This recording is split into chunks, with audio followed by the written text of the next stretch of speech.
bakunzi ba radio televiziyo Uburundi bwiza ni Nadia Ininazi kuri micro turi kumwe kandi n'umushinga amateka Mboneko Sauda aratubwira hanini akamaro abona ko kuba muri Fondation Femido Jab. Turabaye ikaze. Murakoze cyane. Ego nkuko mwabivuze ni Mboneko Sauda nkandi umushinga amateka natowe mu ntara ya Bujumbura. Hanyuma ndi umukunzi wa Fondation Femido Jab. Uko iyo fondation tumaze kwibonamo ivyiza vyinshi turamaze kubona ishigikira mu bikorwa vy'iterambere vy'igihugu, turamaze kwibona ishigikira mu ndero, twabonye hitanga intebe, twabonye aho bashigikira abantu babaha ibitungwa, na cane cane twarabonye hishigikira cane cane umuryango w'abasangwa butaka. Ivyo rero biradukora ku mutima, tukaje twumva yuko tubone ko ari ibikorwa vy'iteka, ibikorwa vy'akamaro ku Murundi no ku Burundi bwacu. Ego murashaka kutubwira mbega muravye ibikorwa bikorerwa muri Fondation Femido Jab, muhamagarire abandi bene gihugu bo mu gihugu cose kugira ngo bitabirire kwinjira muri no Fondation Femido Jab.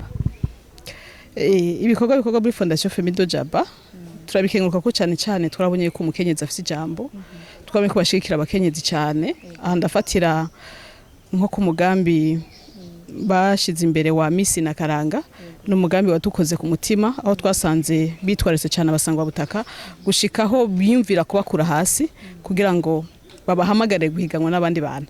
Wamenga abasanga butaka n'abantu bibagiwe, abantu menga ntaco bovamwo, ariko twatangaye cyane tubonye mu Kayanza havuyemo umwigeme ashobora kuhiganwa kandi akaba wa mbere ku nguvu kwishaka rya Fondation Femido Jab.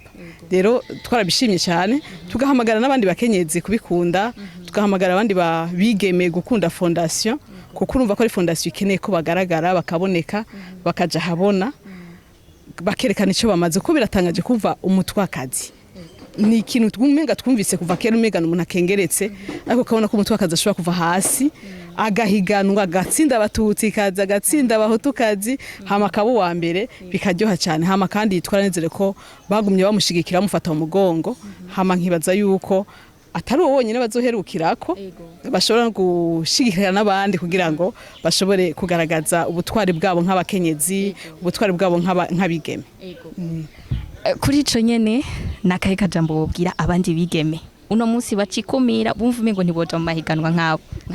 Ndahamagara cyane abigeme kwitabira amahiganwa bakipima, kuko kirazira kwikengera, kuko mu muntu wese haba harimo ingabire, mu muntu wese haba harimo ingabire, kandi ingabire nazo Imana yagombye kuzikuza ntiraba icuri ntiraba kahise kawe, ahubwo iraraba nyene ahikeneye kugushikana. Ndahamagara abigeme rero guhaguruka bagahiganwa bakagaragaza ico bazi kugira ngo bave kuri intambwe bashike ku yindi.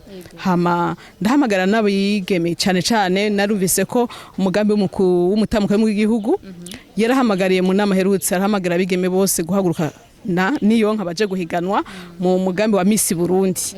Ndabateye intege rero yuko bohaguruka bakaja mu mahiganwa. Hama ndonge no gutera intege Fondation Femido Jab n'ubundi haguruke umugambi wa Miss na Karange ushira imbere kugira ngo tuzobone umwigeme abaye wa mbere muri Miss Burundi yashigikiwe yavuye mu nguvu za Fondation Femido Jab.